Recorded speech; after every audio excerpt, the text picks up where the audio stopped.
You're watching AM. Thanks for being with us. Shares in Lululemon have plummeted with no signs of recovery.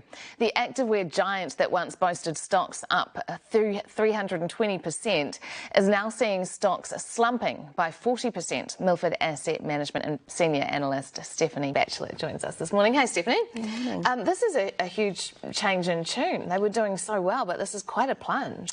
Yeah, so Lululemon has historically been a much loved name for investors. It was really the founder of this kind of athleisure, activewear kind of movement when it was founded more than 25 years ago. And during COVID, we saw it do really well because people were at home, they wanted to wear comfy clothes, and I know I pretty much lived in my Lululemon leggings. Yeah, I think I stocked up too. And so shares historically have done well. So you mentioned from 2018 to 2023, they were up 320%. That's about 3 times the broader US share market return. But this year, they had a poor quarterly result in March, and so shares are now down 40% year to date. What do you think is the key reason for that move? Yeah, so the big concern is really around growth in the US. Lulu's a Canadian brand, but you can think of the US as their home market, and growth here has slowed from double-digit down to single-digit. And management have called out a couple of things on recent result calls. The first one is around inventory missteps. So they said they didn't have enough small sizes, they didn't have enough colour, they didn't have enough of the popular bags that people wanted.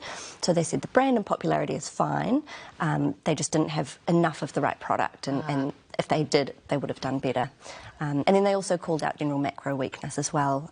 Here in New Zealand, as well as around the world, we're seeing that painful cost of living is causing people to just stop spending as much on those discretionary type of categories. You mentioned COVID and how well they were doing there. Is it possible that people did a big buy-up and now just actually aren't repurchasing anymore? Could that be part of it? Yeah, that's another theory. They had such a great run during COVID. People bought a lot of these types of products, and now that we're out and about, we're wearing normal clothes again. People might just not need to purchase those sorts of products. And would competition be a factor? There's quite a number of activewear brands that have since come on the market. Yeah, that's another piece of the puzzle that investors are trying to figure out. So in the US, there's a couple of yoga apparel companies that are doing really well. One's called Alo Yoga and one's called Viore. So they're growing really quickly in the US, and they're actually opening stores right next to Lululemon stores. Interesting. So there's questions around, is Lulu falling behind, or are they lacking innovation relative to these newcomers? But it is worth pointing out, competition is nothing new for Lululemon. They've always competed against Nike and Adidas.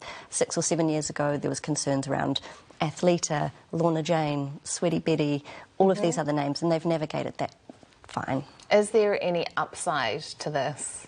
Yeah, so we've talked about the negatives. There's still a lot of positive elements. It is in the athleisure industry, which is growing as people are more focused on health and wellness.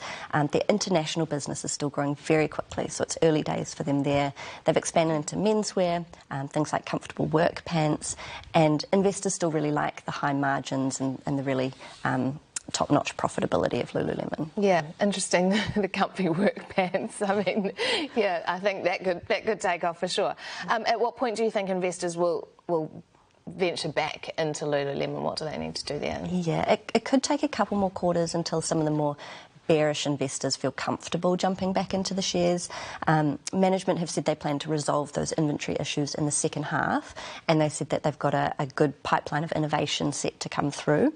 So that will help to answer the question, is this just a short-term blip, or are there longer-term issues going on around competition or brand popularity? So trying to figure out when a stock will recover is always really difficult, but right now the more sceptical investors are sort of sitting back, waiting to see how things pan out before they jump back in and buy those shares. Stephanie Batchelor, Milford Asset Management Senior Analyst, thank you so much for being with us this morning.